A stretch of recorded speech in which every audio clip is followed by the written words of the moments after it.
Here I am flying my drone from the sea into a group of palm trees to make a very cinematic, dramatic take. And I'm taking it backwards where there are no sensors on the spark.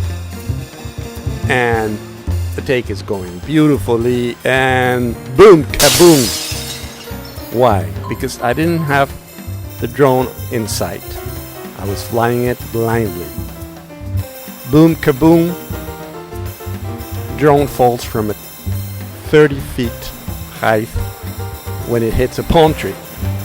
Yet, Miracle Spark drone picked it up, cleaned it up, started up, and flew again.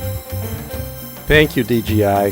Thank you, engineers out there, for devising such a wonderful little drone.